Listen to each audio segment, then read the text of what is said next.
Fellow Ghanaians, good evening.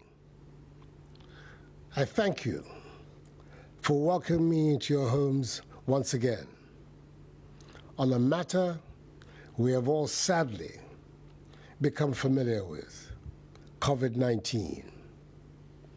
It has been 11 weeks since I last gave you a situational update on the fight against the disease.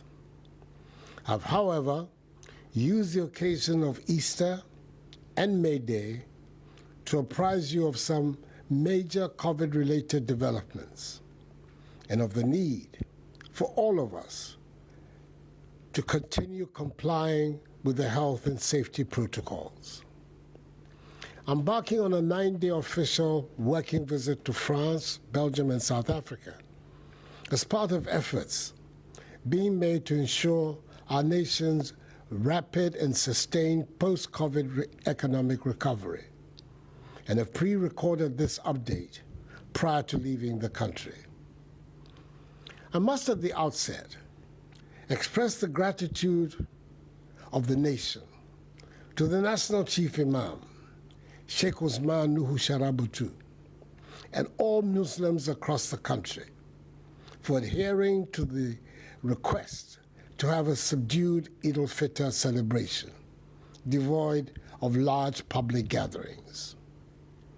By and large, it is gratifying to note that many Ghanaians are adhering to the protocols, and it is heartening to see law enforcement agencies acting against persons and institutions flouting the regulations. Until we vaccinate the requisite number of Ghanaians and enhance herd immunity, which will help return our lives to normalcy, the Imposition of Restrictions Act 2020 Act 1012 will remain in force, and the security agencies will not relent in their efforts to enforce it. Fellow Ghanaians, since the last update on 20th February, two major occurrences in our fight against the pandemic in Ghana have taken place. Firstly, we have seen a marked reduction in active cases, i.e. persons who currently have the virus, from 5,444 persons as of 26 February to 1,314 as of 11th May. Our rate of infection has dropped significantly from 400 a day when I last spoke to you to less than 100 now. And the number of persons who have recovered from the virus has also increased from 77,972 to 91,146 within the same period. 176 more persons in that time have also unfortunately lost their lives to COVID-19. Cumulatively, we've conducted 1,121,168 COVID tests. This development brings me to the second reason for tonight's broadcast, one which is crucial in restoring normalcy to our lives. Since I announced the arrival of the first batch of AstraZeneca vaccines from the COVAX facility, together with the procurement and receipt of others, we have rolled out two phases of our vaccination plan. The first phase involved vaccinating a segment of the population in 43 districts, that is, health workers, persons with comorbidities, persons above the age of 60, physically challenged persons, journalists, frontline security personnel, and a cross-section of persons in the three arms of government. The second phase involved vaccinating all other health workers across the country. Nearly 1 million people have now received the first dose of the vaccine. International vaccine politics and the unpredictability of the supply chain as well as a third wave of infections in some countries in Europe and Asia, have meant that we have not been able to secure as many vaccines and vaccinated as many Ghanaians as we would have wanted at this stage. In spite of these obstacles, the target is to vaccinate some 20 million Ghanaians, i.e. the entire adult population of Ghana, by the end of the year. In the past few days, government has, through COVAX, received an additional 350,000 doses of AstraZeneca vaccines. These will be added to existing stock to provide the second jab for the 360,000 persons in the 43 districts in the Greater Accra, Ashanti, and Central regions who received their first jabs from 1st to 9th March. I'm happy to announce that beginning Wednesday, the 19th of May to Wednesday, 26th May, the deployment of the second dose of vaccines will take place across the designated vaccination centers in the 43 districts, approximately 12 weeks after the first jab, as the science prescribes. More details of the deployment will be communicated by the Ghana Health Service in the coming week. Efforts are being made to ensure that those who receive their first jabs after the 9th of March will in due course receive their second. We are expecting an additional 300,000 doses of Sputnik V vaccines, which have already been approved by the Food and Drugs Authority to arrive in the country. As and when we make further progress in the acquisition of vaccines, the Ministries of Health and Information will make this known to you. We're making all efforts to achieve our overall vaccination target. As alluded to earlier, we are all aware of the havoc the virus is wreaking in Asia and South America, in the form of rising infections and huge death tolls. Whilst our thoughts and prayers are with these countries, we must be mindful of the associated risks of travel to and from these countries. At this time, I want to reiterate, as captured in the travel directive jointly issued by the Ministry of Foreign Affairs and Regional Integration and the Ghana Health Service, that all non-essential trips to countries with high COVID-19 infection rates should either be cancelled or postponed.